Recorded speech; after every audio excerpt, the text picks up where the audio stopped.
पहले भाग में गर्भवती नागिन ने सपेरे की पत्नी की जान बचाई। एक दिन सपेरे की पत्नी को प्रसव पीड़ा होने लगी। सुनो, तुम जाओ और किसी को जल्दी से लेकर आओ, मैं इस दर्द को सहन नहीं कर पा रही हूँ। बाहर बहुत बारिश हो रही है, ऐसे में मैं कहाँ जाऊं?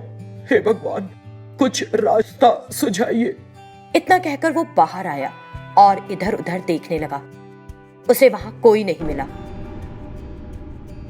वो उसी समय जंगल में भाग गया और नागिन की खोज करने लगा।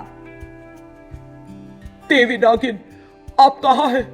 मेरी पत्नी को प्रसव पीड़ा हो रही है, आपको हमारी मदद करनी होगी। वो जोर से चिल्लाया और फिर से भागते हुए सब ओर देखने लगा। ये सुनकर नागिन एक मानव बच्चे को बाहों में लिए उसके सामने प्रकट हुई। फिर उसने नागिन को बताया कि क्या हुआ। तुम चिंता मत करो, तुम्हारी पत्नी और बच्चा दोनों सुरक्षित रहेंगे। मुझ पर विश्वास रखो, आओ हम चलें। फिर दोनों सपेरे के घर गए। नागिन ने उसे अपना बच्चा थमाया और कहा, तुम थोड़ी देर के लिए बाहर चले जाओ। उसने कहा ठीक है और नागिन के बच्चे को लेकर बाहर चला गया। तब नागिन ने उसकी पत्नी से कहा, डरो मत, मैं यहाँ हूं, है ना? इतना कहते हुए नागिन ने अपनी जादुई शक्ति का उपयोग करते हुए बच्चे को बाहर निकाल लिया। उस बच्चे को देखकर वो बहुत खुश हुई और नागिन को धन्यवाद दिया। मेरे पति ने तुम्हें नुकसान पहुंचाने की कोशिश की थी, लेकिन तुम लगातार हमारे परिवार की रक्षा कर रही हो। हम तुम्हारे सदा आभारी रहेंगे। इस तरह उसने दुखी मन से नागिन को धन्यवाद दिया।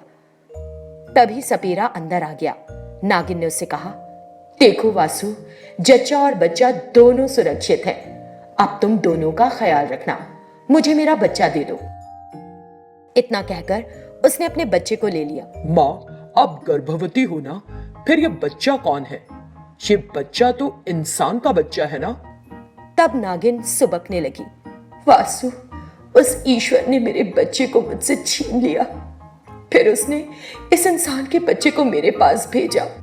मैं समझा नहीं। वासु, वो पूर्णिमा का दिन था।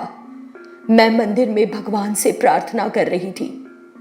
भगवान ने किसी कारण से मेरे गर्भ में पल रहे बच्चे को निकाल लिया।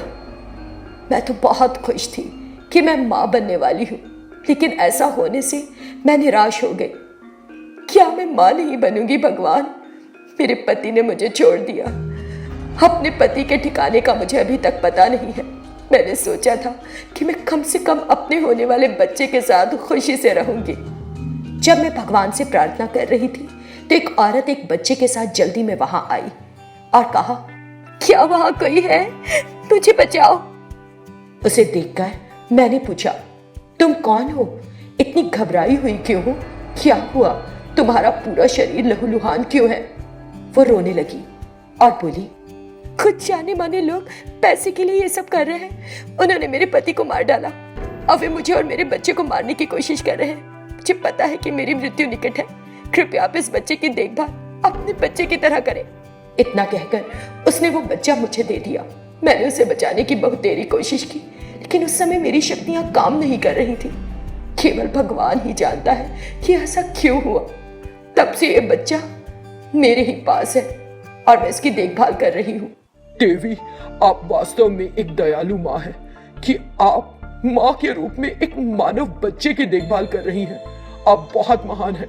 भगवान आपके पति को आपके पास जरूर भेजेंगे। मैं उस अच्छे दिन की प्रतीक्षा कर रही हूँ। ठीक है, अब मैं जाऊंगी। तुम दोनों सावधान रहना। फिर नागिनी उस बच्चे के साथ वहां से गायब हो गई। वासु और उसकी पत्नी ने अपने बच्चे को देखा और बहुत खुश हुए। ईश्वर बहुत महान है। उसने हमें उस नागिन की मदद जुटाई और अपना आशीर्वाद दिया। अब ईश्वर नागिन को उसके पति से भी मिला दे तो कितना अच्छा होगा। इस तरह उन्होंने भगवान से नागिन के लिए प्रार्थना की और अपने बच्चे के साथ खुशी से रहने लगे। वो एक सुंदर वन था और वहां एक गर्भवती नागिन रह रही थी। एक दिन वो नागिन वन में स्थित शिव भगवान के मंदिर जा रही होती है। तभी उसे दूर से बीन की आवाज सुनाई देती है, जिसे सुनकर वो सोचने लगती है, इसे कौन बजा रहा है? मैं उस आवाज से आकर्षित हो रही हूँ। ये कौन हो सकता है? ये सोचते हुए वो आवाज की दिशा में बढ़ने लगी। वहां वो आदमी उस वाद्य को बजा रहा था। नागिन को देखकर, ओ जादुई नागिन, मैं इतने दिनों से तुम्हारी ही प्रतीक्षा कर रहा हूँ। तुम मेरी प्रतीक्षा कर रही हो, लेकिन क्यों? अगर मैं तुम्हारी जादुई शक्तियों का दूसरों के सामने प्रदर्शन करूं तो खूब पैसे कमाऊंगा। मैं तुमसे नाच कराऊंगा जिसे देखकर लोगों को मजा आएगा और बदले में वो मुझे पैसा देंगे। नहीं नहीं, ऐसा मत करना। मैं गर्भवती हूँ। नहीं, मैं प्रार्थना करती हूँ, मुझे जाने दो। इस तरह नागिन ने उससे बहुत प्रार्थना की, लेकिन उसने उसकी एक नहीं सुनी। फिर वो नागिन को पकड़कर अपने घर ले गया और उसने अपनी पत्नी से कहा, ये नागिन कोई आम नागिन नहीं है, वो अपना रूप बदल सकती है। अगर मैंने इसके जादू धनवान लोगों को दिखाए तो वो मुझे ढेर सारे पैसे देंगे। इसे संभाल कर रखना। ये कहते हुए वो बाहर निकल गया। जब उसकी पत्नी कुछ काम करने लगी तो उसने किसी को जोर जोर से रोते सुना। कौन है जो रो रहा है? ये सोचते हुए वो इधर उधर देखने लगी। फिर उसे महसूस हुआ कि रोने की आवाज उस डब्बे से आ रही है जो उसके पति ने रखा था, और उसे खोल दिया। तुरंत नागिन बाहर निकल आई और बोली, प्रार्थना करती हूँ, मुझे छोड़ दो। मैं गर्भ से हूँ। तुम्हारे पति के इरादे ठीक नहीं है। गर्भवती होते हुए मैं नाच कैसे सकती हूँ? अगर मुझे कुछ हो गया तो मेरी कोख में पनप रहा बच्चा मर जाएगा। रहम करो मुझ पर, मुझे छोड़ दो।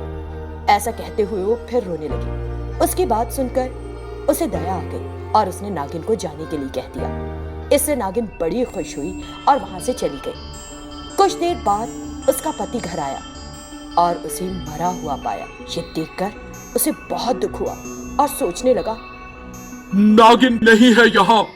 इसका मतलब कि उस नागिन ने मेरी पत्नी को मार डाला और यहाँ से 9-2-11 हो गई। मैं उसे नहीं बख्शूंगा। ये निर्णय लेकर वो उस वन की ओर चल दिया। उस नागिन की तलाश में उसे वो खून में नहाई हुई एक जगह मिली। उसके पास एक तांत्रिक मरा पड़ा था। ये देखकर उसे कुछ समझ में नहीं आया। मुझे बचा लो, मेहरबानी करो, मुझे बचा लो। मैं तो खुद तुम्हारे खून का प्यासा हूँ, मैं तुम्हें क्यों बचाऊंगा? मैंने नहीं मारा है तुम्हारी पत्नी को। पहले मेरी जान बचाओ, फिर मैं बताऊंगी कि क्या हादसा हुआ। उस तांत्रिक के पास कुछ पानी है, वो मेरे ऊपर डाल दो। जल्दी करो, नहीं तो मैं तुम्हें सच बताने से पहले ही मर जाऊंगी। फिर तुम्हारी कोई मदद नहीं कर सकूंगी। मैं अपनी जान के लिए मेरी कोख में पल रहे बच्चे की खातिर तुमसे प्रार्थना कर रही हूँ। ये कहते हुए नागिन रोने लगती है। मैं तुम्हारी जान बचाऊंगा क्योंकि मैं सच जानना चाहता हूँ। ये कहते हुए वो उस तांत्रिक के पास गया और उसके पास से पानी ले आया और फिर नागिन पर उड़ेल दिया। तुरंत नागिन सामान्य हो गई। तुम्हारी बीवी ने मुझ पर दया दिखाई और मुझे छोड़ दिया। इससे मैं बाहर आ गई थी। तभी वो जोर जोर से चीखने लगी, बचाओ, मुझे बचाओ। ये सुनकर मैं वापस तुम्हारे घर गई। एक आदमी उसे डरा रहा था।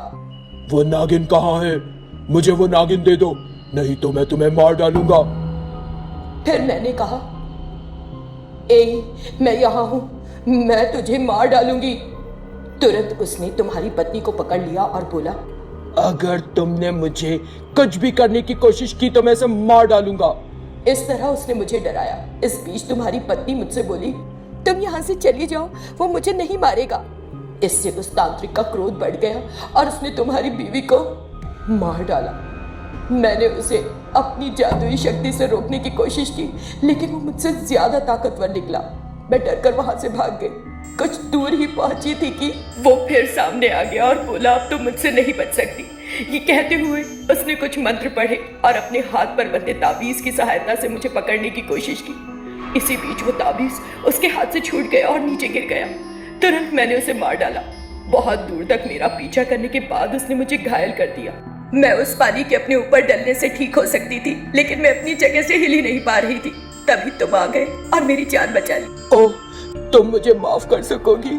ये सब मेरे लालच में पड़ जाने से हुआ। अगर मैं तुम्हें पकड़कर अपने घर नहीं ले गया होता तो मेरी पत्नी अभी जिंदा होती। इस तरह वो बहुत दुखी हो गया। फिक्र मत करो, मैंने तुम्हारी पत्नी को अपनी शक्ति से बचा लिया है। घर जाओ और देखो, तुम्हारी पत्नी तुम्हारा इंतजार कर रही होगी। इससे वो बहुत खुश हुआ और नागिन का शुक्रिया अदा किया। फिर वो वहां से चला गया। जब उसकी पत्नी घर पर उसका इंतजार करती दिखी, उसने उसे देखकर राहत की सांस ली। मैंने उस नागिन के साथ इतना बुरा किया, फिर भी उसने मुझ पर ही उपकार किया। ये सोचते हुए उसने नागिन का एक बार फिर आभार माना।